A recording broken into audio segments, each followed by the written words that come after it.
Welcome back, students, to the Secret Classroom. I am Eli Martyr. This is the FreeMelon Society, and I'm really happy that you came back for part 2 of this lecture where we're talking about the laws of life. So in the first part, we went through the basics, okay? So the nature and the essence of these laws, and now we're just going to get into giving you what some of those laws are, or at least an enumeration of some of the most important laws that apply to you when we're talking about vitality, life, diet, etc. Okay?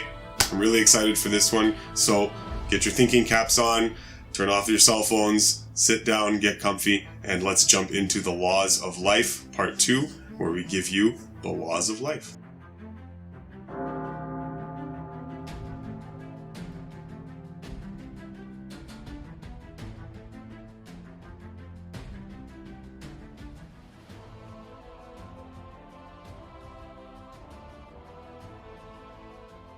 So it may go without saying that if you haven't seen part 1 of this series, then you stop this video right now and you have to go back and watch part 1. That's mandatory. It's not an option. You stop this video right. Hey, stop it right.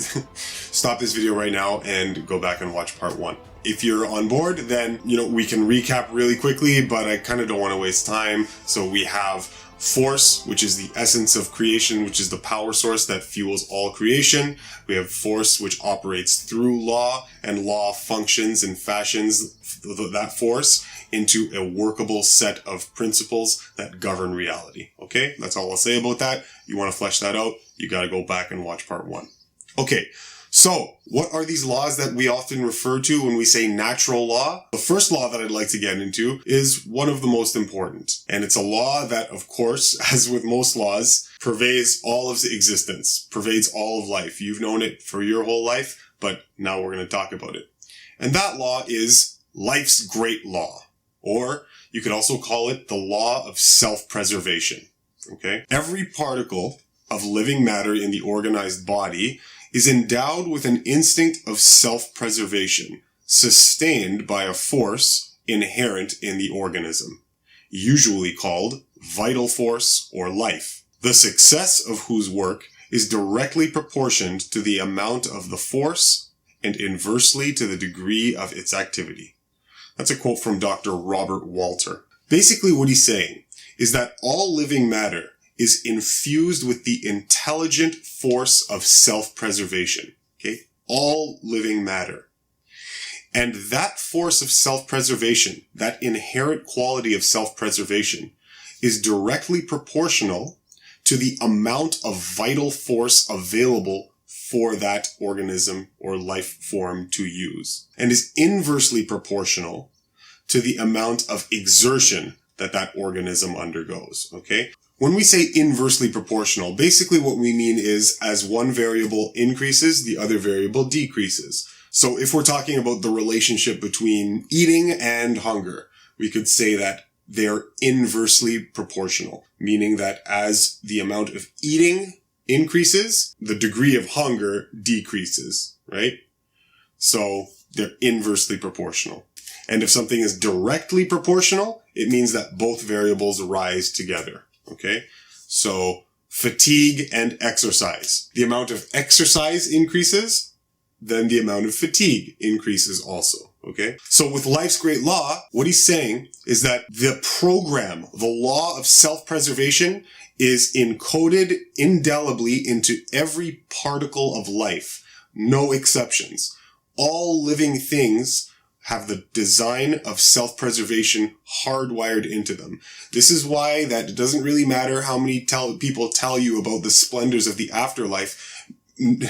Unless you've got psychological trauma and issues and stresses, okay? Anyone who's psychologically stable and normal, some degree of normalcy, usually you are not going to simply plunge out the nearest window or plunge off the top of the highest building if someone tells you, hey, you know what? The afterlife is great. You're not going to go, oh, really? Oh, well. Because you have a program inherent in you of self-preservation. The law of self-preservation is not learned. It is inherent. It exists in every single atom of life and every single particle of life. Every particle. every cell, every molecule, every organelle, every organ system, every animal, every plant, every human, every planet, every galaxy, every solar system, every universe. Okay? Self-preservation is not an option. It is not learned. It exists in every single aspect of life. Now, the degree to which the self-preservation instinct of every cell in your body is able to protect itself from death, its ability to do that depends on the amount of force. That same force we were talking about earlier depends on the amount of vital force available to it. And anything that subtracts vital force, okay, so anything that causes exertion to that particle of life or organism or organ of life or organelle of life or human body or animal body, okay, anything that causes exertion to that living unit decreases the amount of vital force available to it and decreases its ability to self-preserve. Okay, you see how that works? Activity expends energy and rest recuperates the energy. What this means is the more vital force available to you as a person, the more energy your body can put into self-preservation or longevity. What else could we call self-preservation? You could call that immunity if you wanted. Your body's ability to be self-preserved against offenses from the environment or from the offenses of your own body, producing waste products from digestion. So if the things that you eat are not offensive to your body, then your body is able to self-preserve with much, much, much more efficiency because it's not being taxed or it's not being energy is not being wasted in dealing with inundation of waste products, right? So you can start to conceptualize how this works and start to understand why it is that a lifestyle, a clean eating lifestyle, enhances the quality of life. Okay? Why it enhances the quality of life. Self-preservation is, well, what is it? It's the will to live. Everything in life wants to protect itself from degradation. It wants to continue to live. It wants to experience the glory of life in that particular form of life expression. The plant wants to live. The human wants to live. The organelle wants to live. So there's all sorts of layers of protection built into it to maintain the glory of God in that expression of life. It is a divinely endowed spiritual quality of life. The programming of self-preservation continues so long as nerve force is maintained. Okay, so that's what directly applies to us here. Now, any type of expenditure or work drains nerve force, and any type of rest rehabilitates or restores nerve force. So what we have to do is we have to guard against unnecessary or excessively strong expenditures of energy, especially when they're not necessary. Digestion expends the most energy out of any kind of metabolic process. And if you're ingesting poisonous, toxic foods, anything you put into your system that is poisonous or toxic is going to wildly drain your vital reserves. So, understanding how this law of self-preservation works, it becomes very clear that any pharmaceutical drug that you put into your body for any reason, I don't care how you want to rationalize it, I don't care what the excuse is, okay? It doesn't matter what the excuse is. Anytime you put pharmaceutical grade things into your body, they are all poisonous. They are all poisonous. And thus, they will debilitate and weaken your body more and more and more with each successive use. I don't care what type of thing it is. So you can immediately see the folly in that. Next time you have your headache or whatever and you just pop an Advil or pop a Tylenol because, I don't want to deal with the headache, right? Turn that Tylenol package over and notice that it's got a limitation on how much Tylenol you can take at one time. And if you exceed that recommended dosage, then your life is in danger. You have to go to a poison control center and go under rapid detox. Okay? Why is that? Because this stuff is bloody poisonous. Okay? All right. I'm not going to spend much time on this. And the last thing I'll say is the law of self-preservation kind of puts into immediate clarity. See, this is what I understand. This is what I mean when I say, if you understand principle, if you understand law, you immediately have sure-footedness with which to ground yourself against the onslaught of stupidity that culture throws at you. Understanding the law of self-preservation, knowing that all the fabric of life is infused with this law of self-preservation against offenses, it immediately puts into perspective the ridiculous and stupid new age, airy, head in the clouds, I'm so lofty and elevated and divine. The notion that you should be completely passive and completely just detached from evil around you in the world. And if evil is running amok in the world around you, if evil is taking place right before you in front of your face, then you just do nothing because, all is good and all is peace and all is love. No, that is the most unspiritual attitude that you should have in relation to evil. Jesus took the whip to the money changers and cast them out of the temple aggressively, and he castigated them, called them names and cursed at them. Why? Because he didn't want evil in his temple. You have a right, an inherent right. I'll even go beyond a right. You have an obligation to stop evil where you can. Where you are confronted with evil or wrongdoing, your obligation and right is to correct that evil or wrongdoing. Someone comes up to you and threatens your integrity, threatens your security, threatens you with bodily harm or theft. If that's the case, it's on. It's on. I'm sorry, I'm not going to be responsible for what happens to you. That is your right. Now, you always have a choice with how to deal with threats. I'm not talking about violence is always the answer. That's like a last resort. But, you could very lovingly disengage and diffuse a situation where someone's threatening you with bodily harm. I'm just saying, if it comes to the unavoidable confrontation of defensive force. Oh yeah, if it crosses that line, then man. So I know there are a lot of spiritually oriented people that watch this channel. Do not fall into the new age deception of allowing evil to run amok just because in some higher plane of existence all is one, which is true. But here on the plane of effects, to simply watch evil go on unchallenged is wrong. Okay, so that's the law of self-preservation. Let's move on to the next one. Okay, the next one is the law of power. And the law of power goes something like this. The type of power that is used in response to any stimuli from the environment is a power that is generated from within the organism itself, that is inherent in the organism itself, and is not attributed to the stimuli itself. Okay, so the power does not come from the stimuli, but it comes from within the organism. Okay? When you eat an apple, the action that the apple has on your body is attributed to the action from the power that is used from within the organism and not the apple itself. Usually what we say, and of course it makes sense in a manner of speaking, that you eat an apple and the apple is what gives you the energy. But it's good to keep in mind that it is you that is acting on the apple. It's not the apple that does the work. It is the life essence that does the work on the apple. It's funny, we go through the European Renaissance, 17th century, 18th century, move on into the Enlightenment, and we saw this new burgeoning of all sorts of new modalities of thought, and philosophy started to burgeon in the minds of men. We started to see the separation of church and state.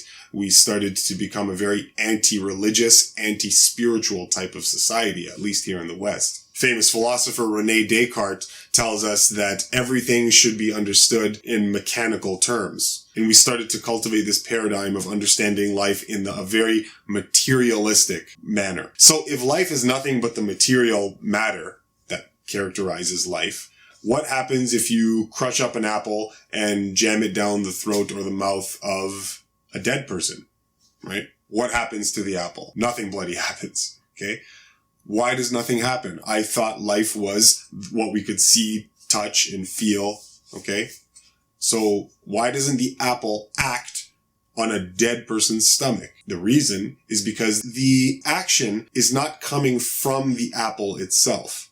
It is you, the living entity, that acts on the apple. So if life has left the body, the invisible life essence has left the body, then it doesn't matter if the apple goes into that body, because it's not the material itself. The material, when I say material, I mean the physical body.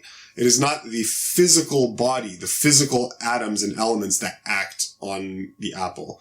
It's the life essence, that invisible life that is infused into the body.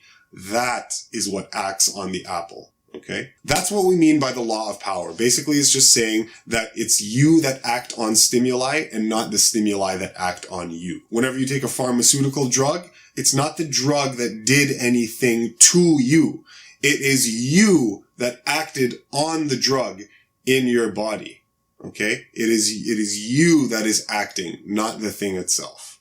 Don't get confused. This does not mean to say that there is not a living essence in the foods that we eat. There is. So if you take that living essence of that apple and you put it into something dead, then the dead thing doesn't really act on it, right? The life principles of the apple itself take over, and it might rot or decompose, and it does apple life stuff. So don't get the wrong idea. Don't hear what I'm not saying. I'm not saying that there is not energy and power invested in living foods that we eat. That is not what I'm saying. Okay, the next law is the law of dual effect. And this law states that the effect on any organism that's brought on by an act, behavior, or food choice, or external thing of any kind has a secondary effect upon that same organism that is the exact opposite and equal of the primary effect. So any behavior or thing or influence that comes over an organism operates on a dual effect basis, right? It means that there is an initial effect and then there's a secondary dual effect,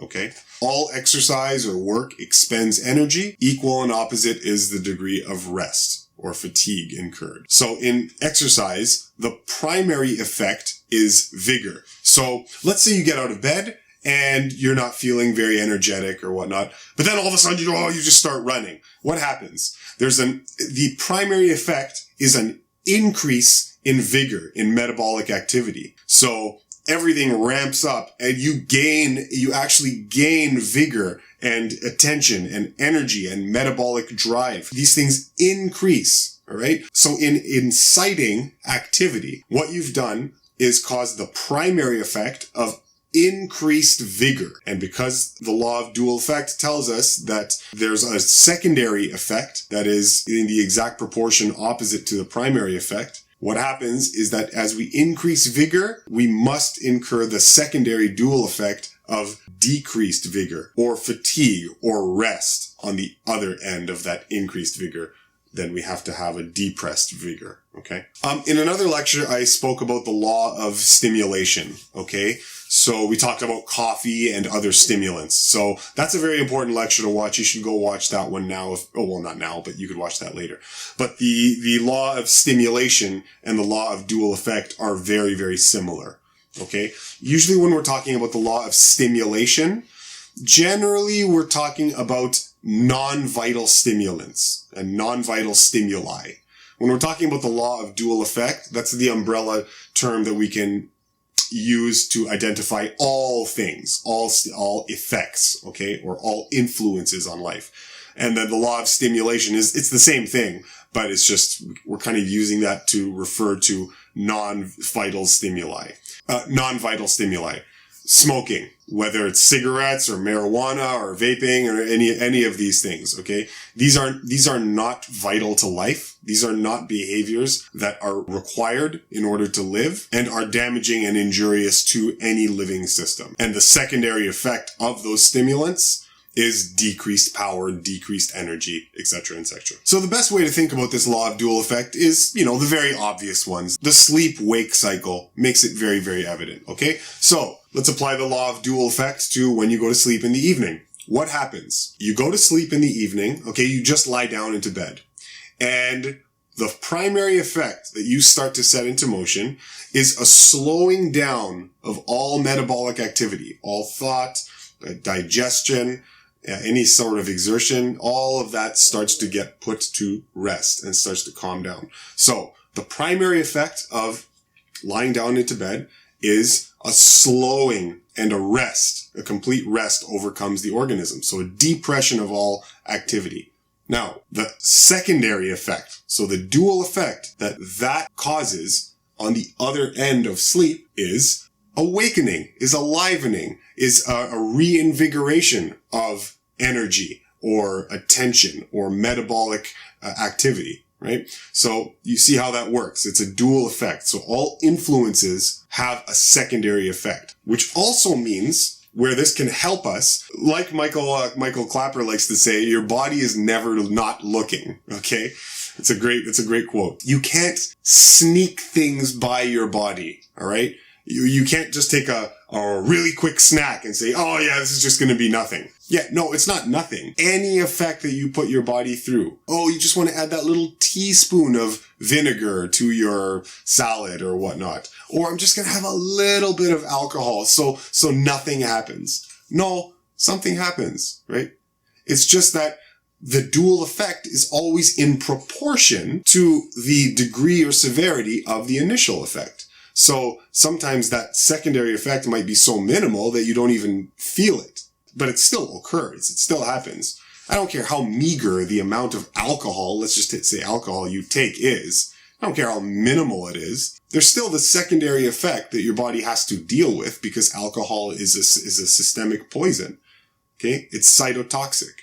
Alcohol is cytotoxic, so it doesn't matter how little you intake. Your body still has to deal with it. So your body's never not looking, right? So that's what the law of dual effect is. For every initial effect, there's always a secondary effect. The next law we're going to talk about is the law of vital distribution. This one's an important one. All the tissues and organs of the body call to themselves greater or lesser degrees of vital force to carry out their respective operations, okay? And the body issues out vital force or power to each of these areas in direct proportion to their need, importance, or exigency, okay? So what this means basically is that you have a reserve of power in your body. And the law of vital distribution tells us that that vitality is distributed throughout the entire system of the organism in an intelligent way, such that all the things in a hierarchy of importance, as determined by the life intelligence in the body, that energy is distributed in an intelligent way that is determined by a hierarchy of importance, as determined by that life essence, okay, as determined by that organism. So, if I am a living organism, which I hope I am, then the intelligent design in my body says that your mind, Eli, requires a lot of energy. This isn't just floating my own boat. I'm talking about all humans, obviously, okay? But I'm just using an example of me. So, my mind requires a lot of energy, or physically, my brain physically requires a lot of energy. And so your brain takes up a very, very large proportion of energy that your vital body has at its disposal. And in a hierarchy of importance, the body distributes energy from highest importance to lowest importance. Okay? So what does this tell us? How does this help us with life? It tells us that how your body distributes vital force is not up to you.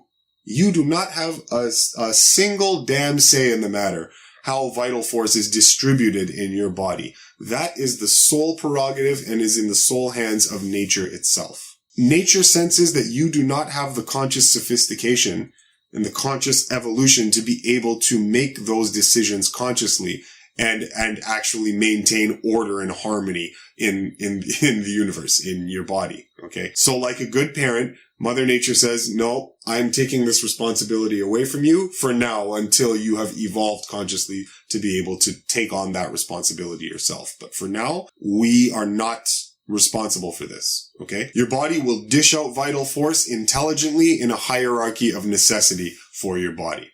Now, what this does is it almost immediately answers all your questions out there about how long will it take for me to detox this? How long will it take for this thing to heal? How long can I expect yada, yada, yada to occur? How do I make this rash over here go away in time for the wedding next week?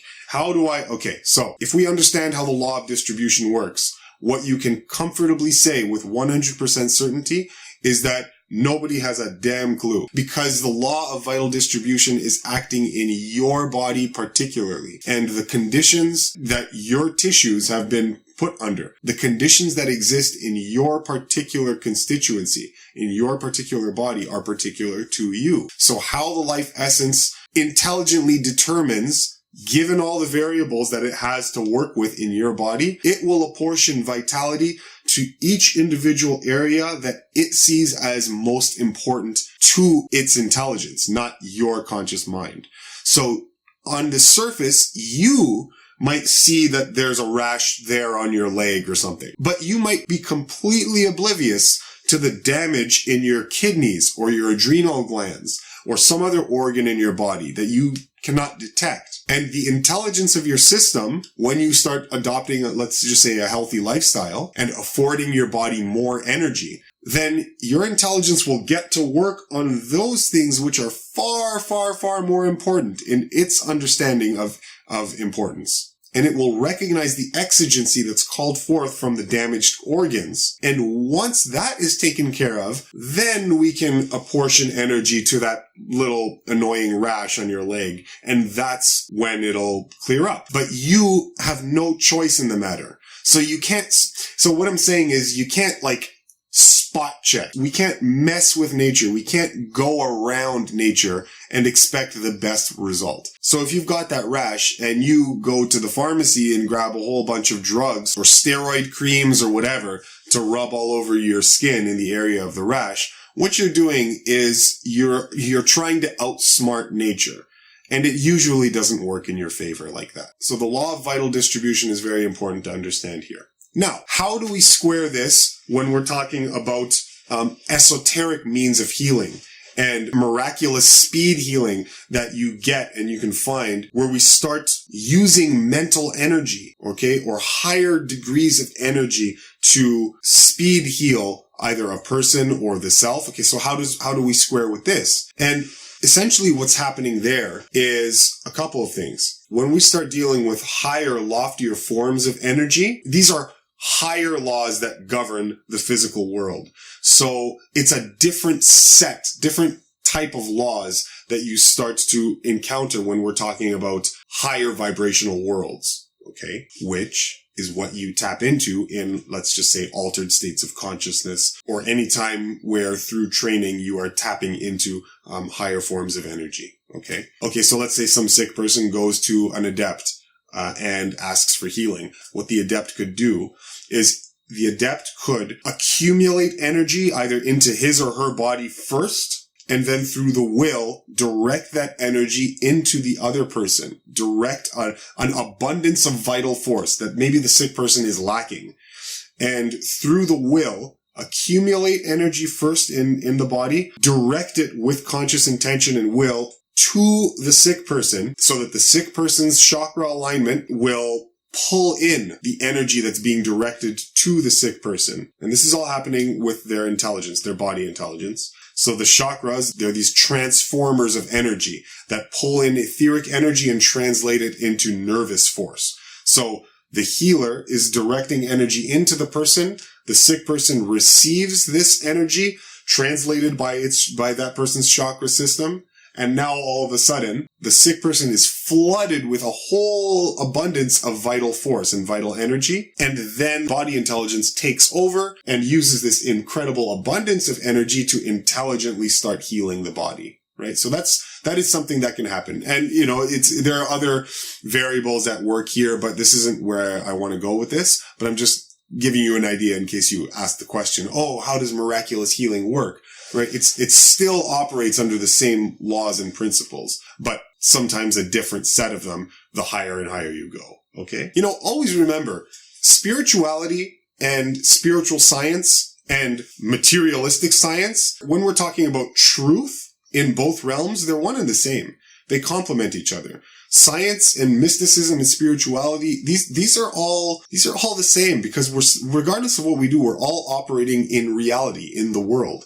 And so whether we recognize the laws that are at play, that's one thing. But a true science, a true materialistic science, will corroborate a spiritual science, and they will work in harmony together. And when we see things we can't explain, all that's happening is there is law and principle that is going unrecognized. That's it. Let's talk about the law of use. This is a good one too. And the law of use simply states that living bodies are enlivened by use and deteriorated by neglect. Okay? This is important because what the world likes to do is it likes to relate you to nothing but a machine. You're just a bag of tissue. I've heard this from some lecturers or whatnot that are like hopelessly materialistic. Human body is nothing but a bag of tissue and fluids. No, you're not just a bag of tissue and fluids. No, okay. You're definitely more than that. I think the world likes to relate to us as simply just a mechanical machine, wear and tear on the body. Okay? Wear and tear on the body, as if you were just a machine. See, a machine, wear and tear does exist if you are an actual machine. See, with a machine, any use at all, any use that you make to a machine adds wear and tear to the machine and gradually deteriorates the machine. Okay, until inevitably the machine expires. Now take someone who's got osteoporosis, arthritis, and is sick and not doing too well. Okay, what happens when they start moving their body more? Start exercising more, start running and walking more, start doing more strength training. What happens? They start to reverse the degree of wear and tear effects in their body. They start to heal. They start to get stronger, get faster, get more beautiful, get more enlivened.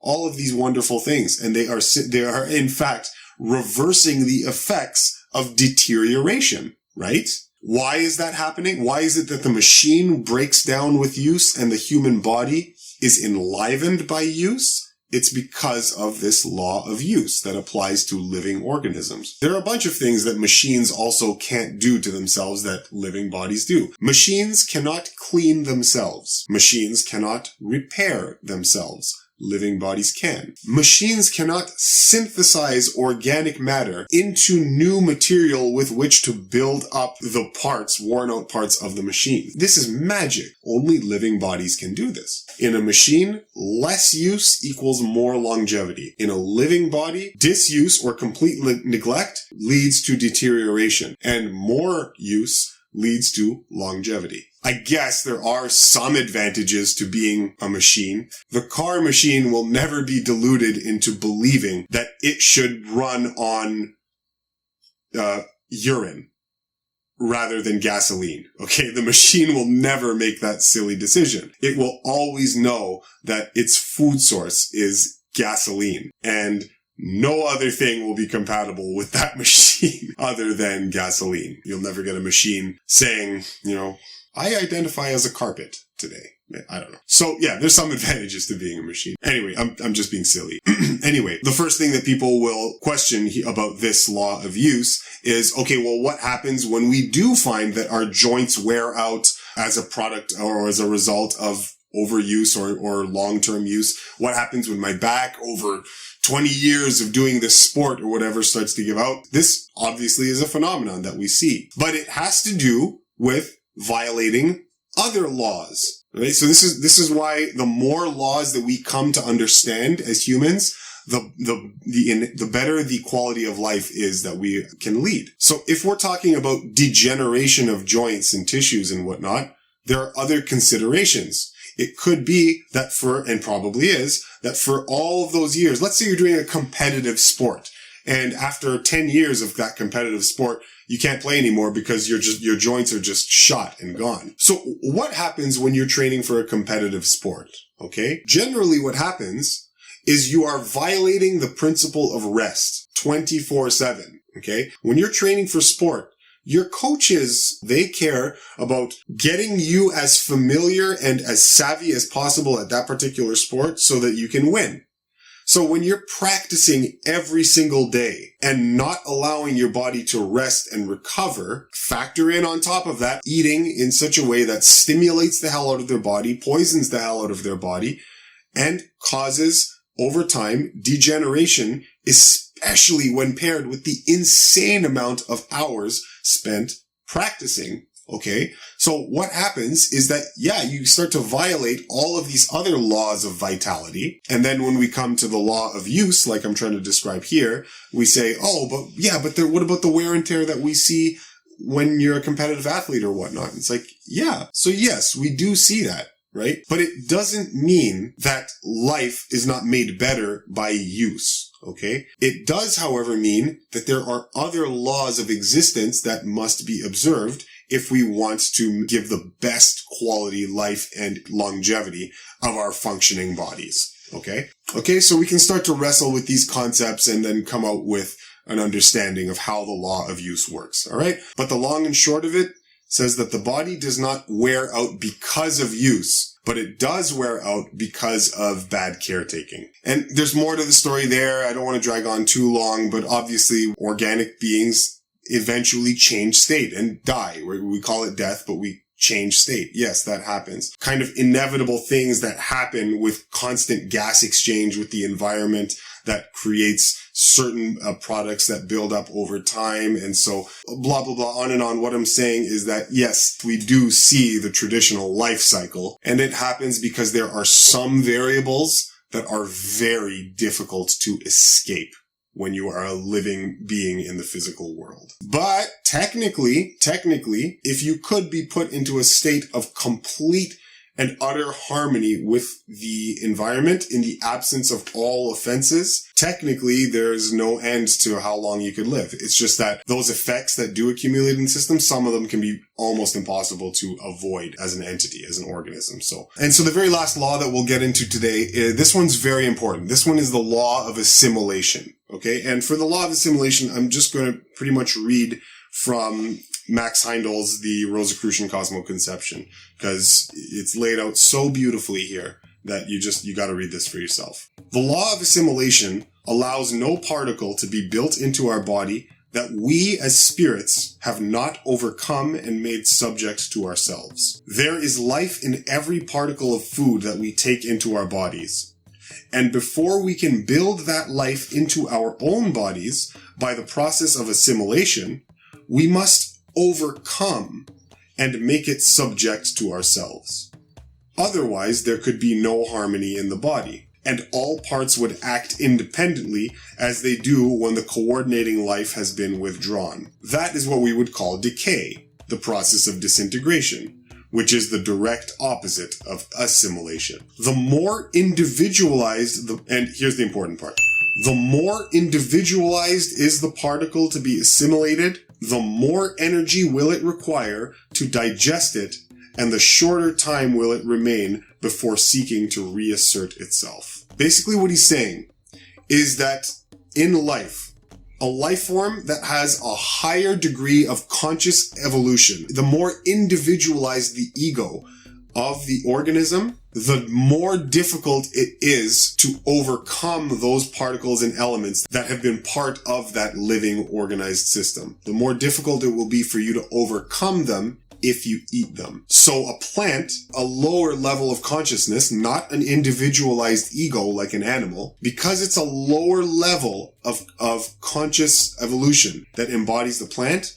when you eat it, it doesn't take as much energy for you to overcome that ego of the plant, and thus affords you more energy. Whereas if you were to make the mistake of eating a tiger, for example, or a cow or a camel or whatever, those elements, those cells, those tissues have been worked upon and have been processed in a way so that they make up the individualized ego of the camel or tiger or whatnot. And as such, if you try to eat that tissue, it takes a lot more energy for you to rework that completely different entity, energetically speaking, and assimilate it so that it becomes living you tissue.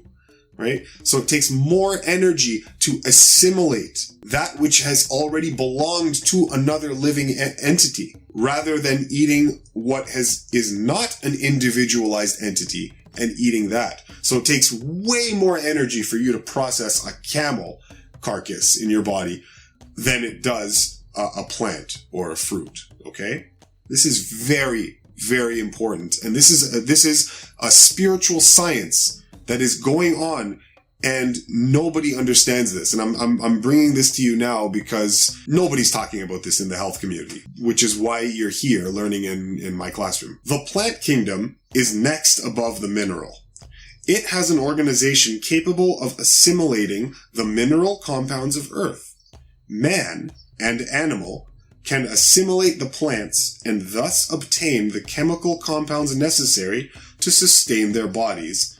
And as the consciousness of the plant kingdom is that of dreamless sleep, it offers no resistance. Readers aside here, it offers no resistance to being assimilated by you, the conscious entity. That's what he's saying there. Continuing on, it requires but little energy to assimilate the particles thus derived, and having small individuality of their own, the life-ensouling particle does not seek to escape from our body as soon as food derived from more highly developed forms. Therefore, the strength derived from a diet of fruit and vegetables is more enduring than that derived from a meat diet. And the food supply does not require as frequent replenishing, besides giving more strength in proportion, because less energy is required for assimilation. Did you guys hear that? Did you hear that? Did you really hear what I just read there? Rewind this and listen to that again. The nearer we get to the plant kingdom, the more strength we derive from our food. Okay, that's all I'm going to read from there for now. So that is the law of assimilation. What that means is if you make the very foolish human mistake of eating the corpses and rotting carcasses of other animals or other humans or other whatever, other living tissue, it means that all those particles and all those cells have already been worked upon by an individualized ego that has aggregated those cells and tissues to be a life form in itself. So that it means those cells, they're taken already, all right? They have been taken. They are unavailable. They are not you. They are taken. So when you eat them, energetically speaking, it takes a lot of your energy to rework this living essence into now a living essence that makes up you. Whereas if you eat from the lower life forms, which are not individualized conscious egos, then those particles have not been worked up into a living conscious body. And they give themselves freely to be reconstituted by the organisms that eat them. This is so critically important, this law of assimilation, to understand, because it starts to make sense of why it is that we see that a diet of living raw foods brings so much healing. It makes sense of why people that generally eat a lot of carcasses tend to be in temperament a bit more brutish, okay? A bit more crude, smellier.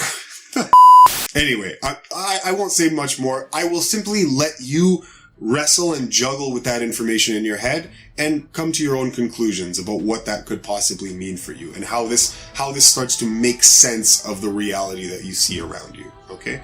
Ladies and gentlemen, that's it for now. That is just a list of some of the more important laws that we have no choice but to abide by here on planet Earth as we live. There are several other laws of life, laws of existence that are extant, but obviously we can't be here forever. So these are some of the most important ones, and I really hope that helped you. Thank you guys. Thank you, ladies and gentlemen, for sitting in the secret classroom with me today. If this helped you or if you found this was important, make sure to subscribe to the FreeMelon Society. Give me a like, give me a thumbs up. That will help with the success of this channel. Share this video with your friends. Share this with whoever needs it. We are here to do the great work. We are here to wake up humanity to the glory and grandeur of God's laws here on earth so that we may obey them, and by obeying, reap the benefits and reap the fruits of good behavior to God's law. Much peace and love to all of you out there. Thank you so much, and we will see you next time here on the FreeMelon Society in the secret classroom. All right, guys, enjoy. Take care.